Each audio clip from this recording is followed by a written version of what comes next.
Buenas tardes y bienvenidos a Las Cosas Como Son. Hemos invitado a la abogada Leonie Roca en su calidad de presidenta de la Asociación para el Fomento de la Infraestructura Nacional, puesto que estamos ante un contencioso y a una actitud del alcalde frente a una decisión arbitral, en realidad una medida cautelar adoptada por un tribunal arbitral que había sido pactado por una parte la Municipalidad de Lima y por otra la empresa concesionaria que se encargaba en particular de hacer la autopista de salida hacia el norte con los peajes respectivos, que es lo que permite que la empresa que construye se financie. Señora Leonie Roca, muy buenas tardes. Casi noches, sí, muy buenas noches. Esta era la hora justo en que yo siempre dudo. Ahora, antes para que la gente pueda entenderla, ¿quiénes están representados en AFIN, la asociación que usted preside? Sí, por supuesto. A ver, AFIN aglutina en general a concesionarios de infraestructura de servicios públicos. Puertos, aeropuertos, carreteras, hospitales, líneas de transmisión eléctrica, generadoras eléctricas, en fin, servicios públicos que son gestionados desde el sector privado, empresas de telecomunicaciones, por supuesto, telecomunicaciones es un rubro grande, los metropolitanos son 58 empresas. Empresas que desde, 58 empresas. Sí, empresas que desde el sector privado proveen servicios públicos en el marco de arreglos contractuales con el Estado. El Estado licita, convoca una licitación y le pide al sector privado que participe en la licitación y haga una oferta. El factor de competencia puede ser el canon, puede ser el tipo de inversión, la cantidad de inversión, puede ser el plazo, en fin, cada concesión es distinta. Lo licita, lo adjudica y ahí empieza, ya sea la construcción, la puesta a punto, la operación y mantenimiento. Hay otras que son construcción desde cero, unas son rehabilitación de cosas que ya existen, cada concesión es distinta, ¿no? Entonces, AFIN es un gremio empresarial, como podría ser otros quizás más conocidos, como la Sociedad Nacional de Minería, la de Pesquería, en fin, y así. CONFIEP misma y la Sociedad Nacional de Industria. CONFIEP es un gremio de gremios. Gremio de gremios, sí. ¿No? Entonces, en CONFIEP somos 22 gremios afiliados a CONFIEP. AFIN es uno de los gremios y en virtud de eso es que yo soy vicepresidenta de CONFIEP, porque soy afiliada como AFIN a CONFIEP, ¿no? De acuerdo. ¿Cuántas de esas 58 empresas que ustedes representan tienen contratos bajo la modalidad APP, Asociación Público-Privada? Todas. Todas. Sí, o sea, de las 58 hay un grupo que en AFIN tenemos dos tipos de afiliados. Tenemos afiliados que son afiliados plenos, que forman parte del comité ejecutivo, en fin, y tienen una serie de derechos societarios, asociativos distintos, mayores, y tenemos unos asociados adherentes. Tenemos, por ejemplo, estudios de abogados vinculados a temas de infraestructura. Tenemos proveedores de servicios para estas otras empresas, por ejemplo, Huawei, ¿no? Nokia. Empresas de telefónica. Entonces, tenemos al ecosistema de concesiones de servicios públicos. De acuerdo. ¿Desde cuándo es que se utiliza este mecanismo de tribunales arbitrales internacionales? Es una buena pregunta. No sé cuál es la fecha de nacimiento. Lo que sí sé es que este mecanismo es un mecanismo validado por tratados internacionales que ha suscrito el Perú. Es condición en buena parte de los tratados de libre comercio que hemos firmado. O sea, principios del siglo XXI, ¿no? O sea, claro, es parte del andamiaje de seguridad jurídica que un país como el Perú ofrece a operadores, inversionistas internacionales para garantizarle que en caso de cualquier controversia que tengan contra el Estado, no se van a enfrentar a un Estado que es juez y parte, sino que va a venir un tercero independiente de prestigio, porque estos no son cualquier tribunal, es el tribunal del CIADI, que corresponde al Banco Mundial, el tribunal de la Haya, que es el caso que estamos viendo, que es un tribunal que se rige con la regla de Naciones Unidas, de un citral, puede ser la Cámara de Comercio de París, en fin, en cada contrato se establecen mecanismos de resolución de conflictos distintos. Hay algunos contratos que te dicen, por ejemplo, para controversias por encima de 10 millones de dólares te vas al CIADI, por debajo te vas a la Cámara de Comercio de Lima, por ejemplo. Pero en general el sistema de protección de inversiones lo que ha buscado es que el inversionista que viene a invertir hoy para recuperar en plazos largos, no esté sometido a la discrecionalidad del poder de turno o de una autoridad de turno, sino que tenga una garantía institucional de largo plazo. Y por lo tanto no lo somete al Poder Judicial que es muy incierto en el Perú y todos lo sabemos, sino que Desdichadamente. lo lleva a los tribunales arbitrales. Ahora, en este caso y nosotros, porque es la tercera vez, si recuerdo bien, que la Municipalidad de Lima se halla en un proceso arbitral.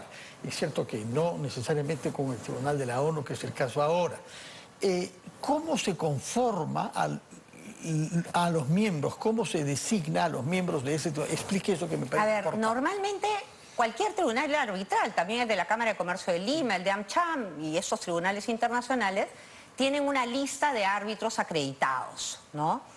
Entre esa lista de árbitros que tienen sus pergaminos acreditados ante estos tribunales, que tienen sus requisitos, no cualquiera se puede inscribir. Pero hemos visto que hay algunos árbitros que Pero ha habido mucha severamente limpieza a raíz de los casos de corrupción. Sí, y ha habido un trabajo muy serio. Hoy día tenemos a Lucho Bustamante a cargo del Consejo Arbitral de la Cámara de Comercio de Lima.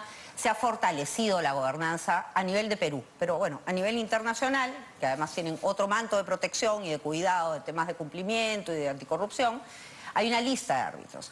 Cada una de las partes escoge a un árbitro y entre esos dos árbitros se ponen de común acuerdo para escoger al presidente del tribunal arbitral. En este caso vamos al punto preciso que nos ocupa, que es el contencioso entre la Municipalidad de Lima y el consorcio de Lima Norte. Quiere decir que la Municipalidad de Lima designó a uno de los árbitros. Así es, y lo ha que designado, mientras que la otra... de enero. Esta gestión lo ha designado.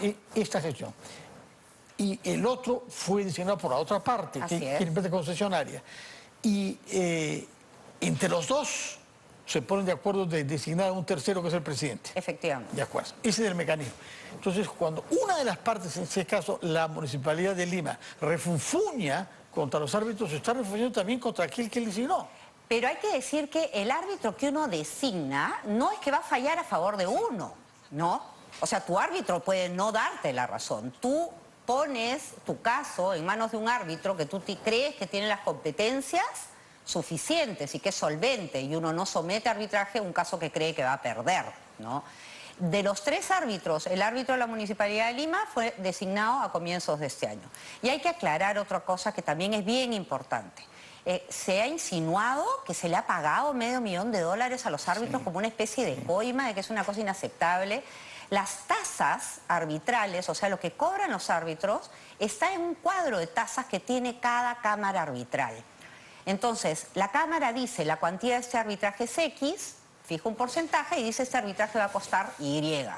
Eso lo divide entre los tres árbitros, las partes pagan mitad y le pagan no al tribunal y a los árbitros, sino le pagan a la Cámara, en ese caso al Tribunal de la Haya, y esta es la que paga a los árbitros. Permítame un instante para dar una noticia que nos acaba de llegar a través de una publicación extraordinaria del Perú esta misma tarde en el Peruano.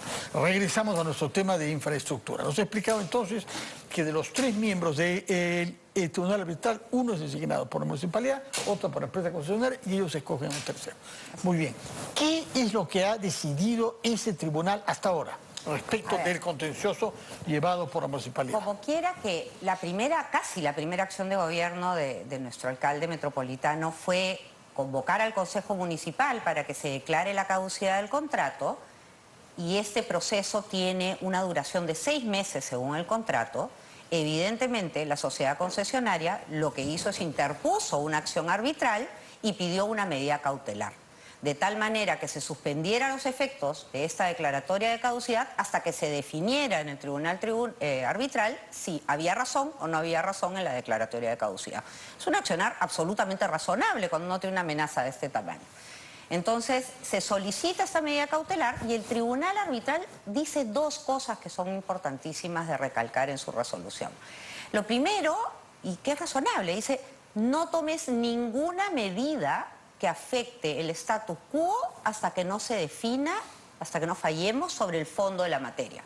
Porque si la tomas, no tiene ningún sentido lo que yo resuelva, ya va a ser un punto de no retorno, digamos. ¿Qué vas a resolver? Simplemente va a ser un tamaño de cheque más grande. ¿Y para qué existo yo? ¿No? ¿Y para qué existo yo? Si tú tomas decisiones. ¿Y para qué me nombraste? ¿Por qué no te declaraste en rebeldía o lo que fuera? ¿No? Primera cuestión que dice la medida cautelar, que además fue aprobada por unanimidad.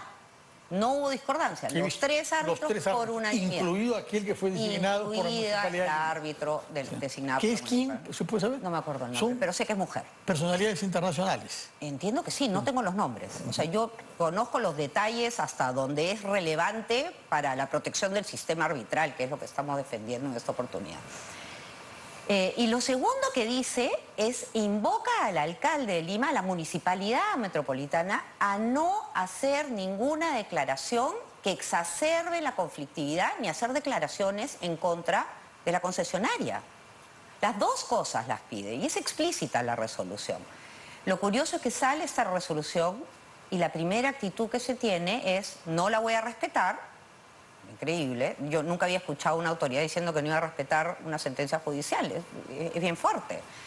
Arbitral, propiamente, no judicial, bueno, en un sentido lato. Incluso, no, sí, tiene el mismo rango. Y no nos olvidemos que los laudos arbitrales son inimpugnables. O sea, acá no hay Corte Suprema, no, eso es, ¿no?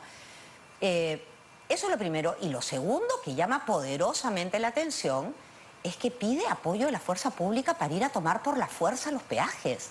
La fuerza pública debería ir a defender los peajes, no puede ir a tomar los peajes, y convoca al defensor del pueblo que hace una serie de declaraciones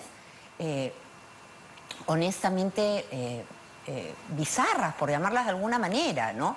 Declaraciones en el sentido de que el contrato es leonino. Yo no sé en qué momento el defensor del pueblo se convierte en juez del contrato o en árbitro del contrato, que no hay que obedecerlo porque en su consideración es leonino. Es contrario a la Constitución, dice el defensor del pueblo. Pero él no es tribunal constitucional, él no es árbitro, él no es juez, él no es instancia competente. Pero la tesis es que adolece de un vicio de origen que lo hace inaplicable y contrario a la Constitución y nuestro ordenamiento negativo. Y en consecuencia es nulo de origen. Y rito. Pero eso quien lo tiene que declarar es el tribunal arbitral, que hay que decir además que ya ha emitido 2 laudos en contra de la Municipalidad de Lima, desestimando... Sobre otros temas. Pero desestimando varios de los argumentos que presentó que Jorge han Muñoz, servido ¿no? de causa para declarar la caducidad en esta oportunidad. O sea, digamos que la municipalidad, yo he visto la sesión de consejo en vivo y en directo, digamos que tenía 7 argumentos, de esos 7, 5... ya han sido declarados en laudo arbitral vigente, ejecutoriado, que no valen, que no son válidos. En este caso, ¿cuáles son los argumentos de los que pretenden que el tribunal les dé razón y declare la caducidad? Tienen varios, que el sistema de ajuste tarifario no es justo, que las adendas se firmaron con corrupción, que se financió las campañas y por eso se firmaron estos contratos así. Por supuesto, no se cuenta que este contrato estuvo en discusión 3 años y que entre la versión final que se firmó y la versión inicial no hay grandes cambios. Es decir, no es que se le metió la mano al contrato, es lo que se demora un proceso y no fue un proceso que se fue torciendo en el camino. Yo no voy a defender el proceso. Si el tribunal arbitral define que esa concesión tiene que caducarse, ¿usted aceptaría? Se caducará, porque es lo que corresponde. Las leyes se respetan, los tribunales se respetan, y en el momento que como país empecemos a salir como pistoleros, a decir si no me conviene, pateo el tablero, lo único que sucede es que vamos a seguir creciendo no a tasas de 1,5%, sino que vamos a regresar a tener tasas negativas. Sí, menos. Ahora bien, ¿quiénes conforman el consorcio que es el concesionario? A ver. Y exactamente en dónde están los peajes, por favor. ¿Qué rutas? A ver, el consorcio, y este es otro dato gracioso que hay que aclararlo, lo tiene 57% Brookfield, que es un fondo de inversión canadiense de primer nivel internacional y que es el que tiene el control, además, es el controlador, ¿ya? Sí. 57%. 18% lo tiene Sigma. Sigma tiene recursos de las AFPs, de COFIDE y de la ONP. O sea, con esto pierde las AFPs, pierde COFIDE, en fin, perdemos muchos, ¿ya? Y el 25% lo tiene Odebrecht, que no tiene ninguna incidencia en la gestión de la empresa, pero que no se le puede retirar del accionariado sin permiso de la Municipalidad de Lima. Permiso que se viene pidiendo hace años, incluso se le ha pedido a la actual gestión para que pueda salir Odebrecht. ¿Y qué ha contestado la municipalidad cuando los otros 2 miembros de ese consorcio le dicen que quieren comprar las acciones? No, es que lo que pasa es que Odebrecht era, en estos contratos a veces se te pide que tengas un operador especializado, que tiene que tener un porcentaje del accionariado. Bueno, ese porcentaje es 25% y lo tiene Odebrecht, que en esa oportunidad era el operador especializado. Hoy día, tantos años después, transcurridos desde que se entregó en concesión, ya la propia sociedad concesionaria tiene el know-how de operación. Entonces lo que están pidiendo es, déjame vender el 25%, deja que Odebrecht salga del accionariado y que nosotros seamos el operador especializado.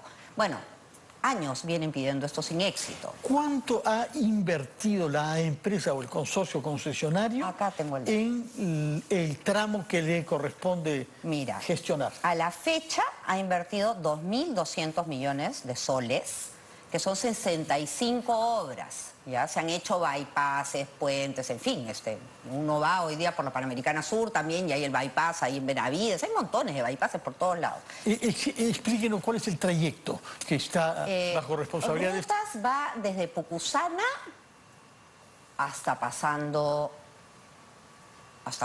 pues el peaje de Puente Piedra. De Puente Piedra, sí. Hay que nombrarlo porque hay un contencioso particular en torno a Puente Piedra. Y me gustaría hablar sobre el tema de la ruta alterna, porque eso es otra de las mentiras de las que se habla. Yo sé que es una preocupación. En el principio de un peaje, de una carretera con peaje, es que lo pague no el contribuyente en general, que puede no tener auto o nunca tomar esa carretera, sino solamente el que usa la carretera. Así es. Pero para que eso tenga sentido, tiene que haber una vía alterna libre. Eso existe en el sur.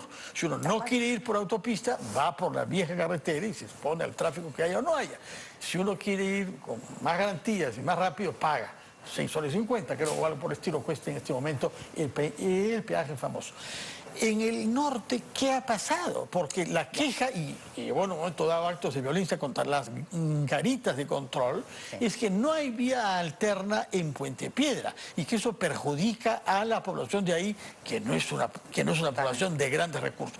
¿Cuál es la realidad desde el punto de vista? A ver, efectivamente, Rutas de Lima tiene ruta alterna en toda la Panamericana Sur, ¿no? Incluso se mejoraron y se construyeron con losas de concreto en la época de... Lima Metropolitana construyó. Pero en la época de los Panamericanos, recordemos, fortalecieron toda la ruta alterna y una excelente ruta alterna. Entonces uno dice, ¿cómo lo pudieron hacer para el sur y no lo pueden hacer para el norte? A ver, primero, una cosa es hacer una vía alterna y otra cosa es hacer una fuga. Una fuga significa que tú vas con tu carrito y 200 metros antes del peaje sales y vuelves a entrar 100 metros después. También pasa en el sur, También se hace en el sur. Hay una maniobra que hacen algunos astutos. Tienes que entrar con 4x4 porque es complicado y no debería existir, ¿ya? Pero entonces, lo que no podemos formalizar es una fuga. Pero incluso el contrato prevé que en caso que la municipalidad decida hacer ese bypassito para que la gente se pase el peaje, lo que hay es un mecanismo de compensación. Le compensa al concesionario, ¿ya?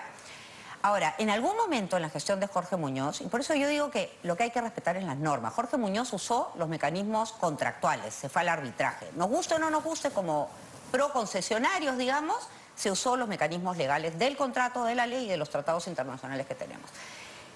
En esa época, cuando se empezó a conversar con los concesionarios, cosa que no ha hecho la gestión actual, nunca se ha sentado a conversar, hay 1.000 millones de soles pendientes de inversión de rutas en Cantacallao y en la Ramiro Prialé, que no se ejecutan por falta de conversación y por falta de entrega de tierras, pero bueno. Desde hace tiempo, ¿no? Desde hace muchas la actual gestión del señor López Aliaga. Efectivamente, pero son 1.000 millones de soles pendientes de ser ejecutados. Pero bueno, cuando se empezó a conversar en la época del alcalde Muñoz, el concesionario incluso hizo la ingeniería, gastó buena cantidad de dinero para entregarle la ingeniería de la ruta alterna a la municipalidad y que la municipalidad se encargara de hacer la vía alterna. Nadie se va a oponer a que haya una vía alterna, pero no le toca al concesionario hacer la vía alterna. El concesionario es técnicamente posible porque se habló que hay una escuela de la policía, se habló, etcétera. Pero no hay la vía alterna. Y esto es una carencia de hace varios años. Que compensen, pero vamos, ¿hay alguna gestión para hacer la vía alterna o la única gestión es echarle la mano a un concesionario que ha invertido 2.200 millones de soles y prometerle a la población algo que es falso? Porque le dicen vamos a dejar de cobrar peajes. No pueden dejar de cobrar peajes porque buena parte de esa inversión ha sido financiada por bancos, por compañías de seguros, por AFPs, o sea, por nosotros que tenemos nuestros ahorros en estas instituciones y a los que va a haber que pagarles. ¿Y de dónde les va a pagar la municipalidad si no sigue cobrando los peajes? ¿De dónde les va a pagar? Entonces no es cierto que pasado mañana ya digamos que ganan el arbitraje, sacan la caseta. No, sacan la caseta, ¿cómo va a pagar? No hay forma, no hay forma. Entonces, lo que está pasando es que tenemos un rosario de medias verdades, de información incompleta, en fin, y de autoridades que asumen roles de juzgamiento como si fueran jueces penales. A la reunión con la Defensoría, Fernando, esto es serísimo. Citaron al Poder Judicial y a la Fiscalía. Los jueces y los fiscales son autónomos. ¿Cómo puedes convocar a un poder del Estado a una reunión para discutir un tema particular? Es súper serio lo que hemos visto en la reunión del Defensor del El señor Pueblo. López Aliaga está solicitando que las autoridades políticas se pronuncien, que los políticos respalden esta medida supuestamente en beneficio del pueblo. Es que el pueblo va a terminar pagando la factura, no solamente por la menor inversión que vamos a tener, que se va a tener porque vamos a romper tratados internacionales, vamos a ser un país de vuelta paria de esos que no respetan las reglas de juego, bueno, eso. ¿Qué inversionistas vienen a países así? O sea, uno ve la calidad de inversionistas que teníamos entre el 90 y el 95 y cómo fueron mejorando con el tiempo en términos de expertise, de nombre, de conocimiento, de tecnología. Sí, pero lamentablemente también llegaron las empresas con sus mecanismos de corrupción de sucesivos gobiernos. Pero ¿no? llegaron a hacer proyectos que salieron como conejo, así del sombrero del mago. Proyectos no planificados, con poca ingeniería previa. O sea, la mejor vacuna contra la corrupción en la inversión en APPs y en obra pública está en hacer bien la planificación y la formulación de los proyectos. Bueno, por una parte hay algunas autoridades que hablan mucho, por ejemplo el Defensor del Pueblo, si uno la escucha a usted, y otros que no hablan nada. ¿Qué posición han adoptado el Ministerio de Economía y Finanzas, la Contraloría de la República, el Ministerio de Justicia? ¿Qué han dicho? Ninguna. Nada, silencio. Es muy decepcionante. O sea, yo no sé, nosotros hemos mandado como a fin una carta muy fuerte a todas estas autoridades. ¿Qué otras más? Bueno, Proinversión mismo, el Ministerio de Transportes que está promoviendo concesiones de carreteras. Vamos, este es un tema que yo creo que trasciende las alianzas políticas de turno, ¿no? Una cosa es aliarse con X, con Y, con Z, y otra cosa es vulnerar el ABC de tu oferta de promoción de inversiones. Bueno, le hemos comprendido, señora Leoní Roca, ojalá que se vuelva a la razón y que las decisiones que se tomen en el marco de los compromisos del Estado peruano, que incluya a las municipalidades, parte del Estado, y que no nos pongamos como parias desconociendo los contratos que hemos firmado y con los cuales estamos comprometidos. Muchas gracias por su presencia acá y muy buenas noches. Ahora sí son las noches. Vamos a hacer una pausa y retomamos las cosas como son.